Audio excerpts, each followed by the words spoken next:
Welcome to Sunny Hillside's Funeral Home Training Day. I'm the president, and I just want to thank all of y'all for being here, especially some of our new employees. And I just want to start, opening up and kind of talking about some of the experiences that we've had and how we deal with all of our clients who are going through the stages of grief. Now, I know all of you have heard it before, but the 5 stages of grief are denial, anger, bargaining, depression, and acceptance. So I just want to kind of go through each one, break it down, and y'all just tell me kind of what y'all seen and what works for you. So, Hayden, why don't you start us off? Let's talk about denial. Well, I've seen a lot of clients coming in, and even though their mother or father's sitting there laying dead in the casket, they're just like, they're not dead, they're just sleeping. Completely not accepting it. Mm-hmm. And all you can really do is try to present reality to them, and what else would y'all do? And I guess you kind of just stick. You do, yeah. You just kind of got to keep bringing it up and say that this is really happening. Try to get them to talk about it, and talk about what happened.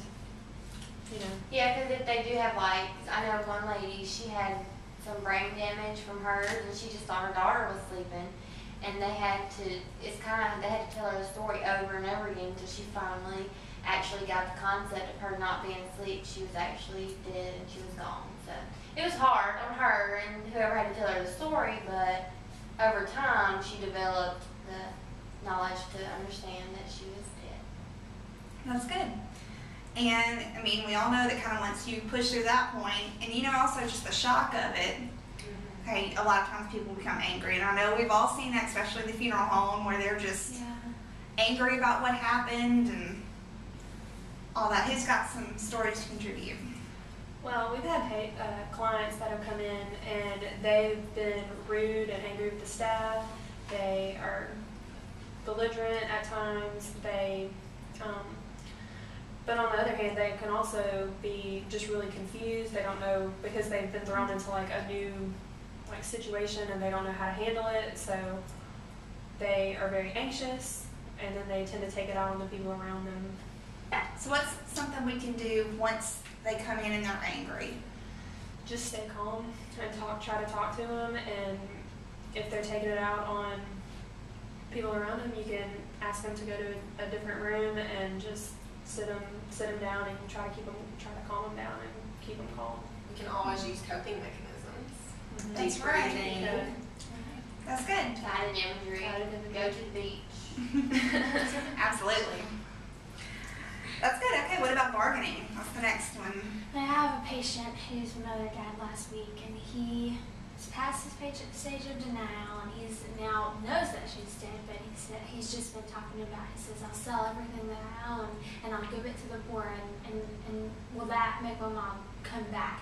And I've been overhearing him in his room having conversations with God about God, I don't want sin anymore.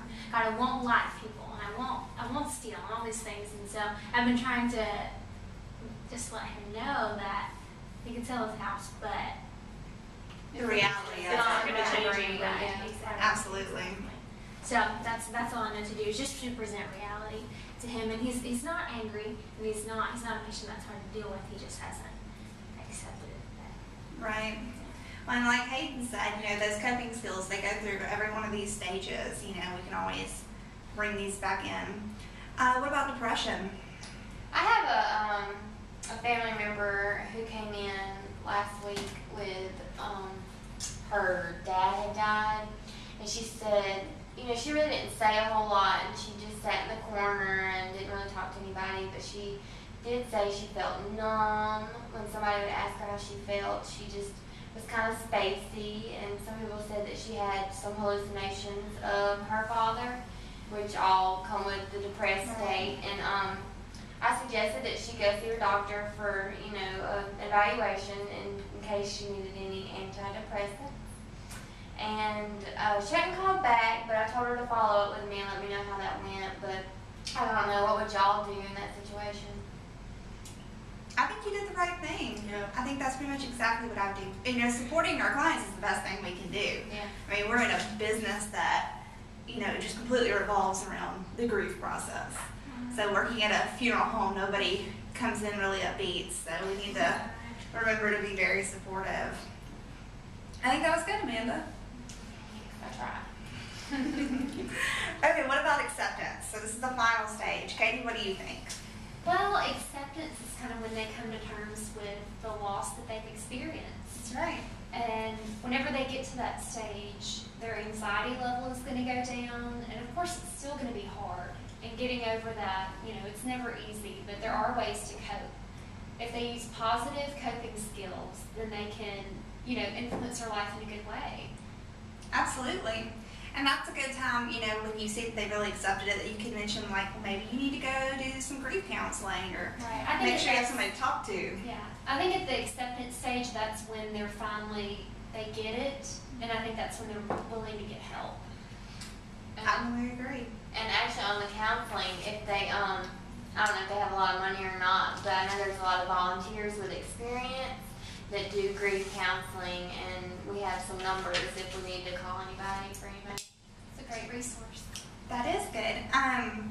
I think I was just going to mention some of these just so that you kind of know what you're looking for. These are some of the defense mechanisms. These are good things that we can kind of spot, especially, in the business that we're in.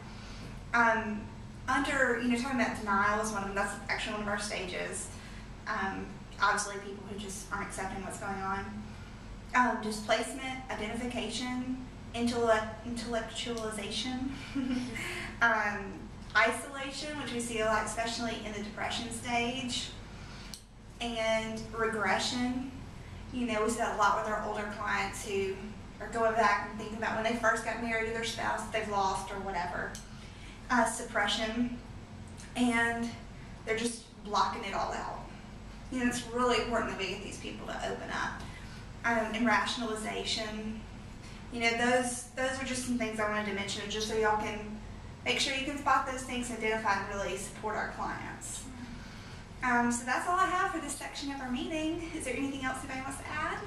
I do. On the anger issue, I'm kind of confused. Can they be angry at themselves and other people, or at that person or God? It's kind of like not angry just at other people. It can be a variety of anger. They can Absolutely. They can be angry at anything. They can blame themselves. They can feel guilty. They can feel shame. They can be angry at the person that's For dying. passed away because they feel abandoned. So That's true. But they either tend to direct their anger inwards at themselves, or they project it onto everybody else. Like they get impatient and they get frustrated, and if you ask them, you're like, well, what's wrong? They can't tell you what's wrong. They just know that they feel angry. Oh, okay. And so, And we've seen a lot of that here, and it's always important just, well, why don't we go grab a cup of coffee and sit down in another room and just kind of Talk it out. Yeah, exactly.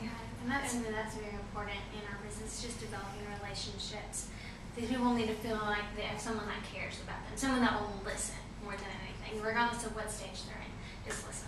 Yeah, that's what I've been trying to do, because sometimes with my patient telling me is he'll sell his whole house, or my client, he'll sell everything he owns. Like, just listen.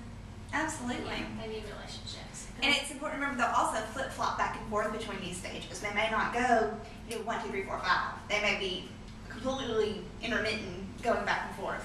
I think it's definitely important to remember that everybody goes through stages of grief at different rates and in different orders. Like, just because, like you said, they're labeled 1 through 5 doesn't mean that they're going to go 1 through 5. Some people can skip whole stages.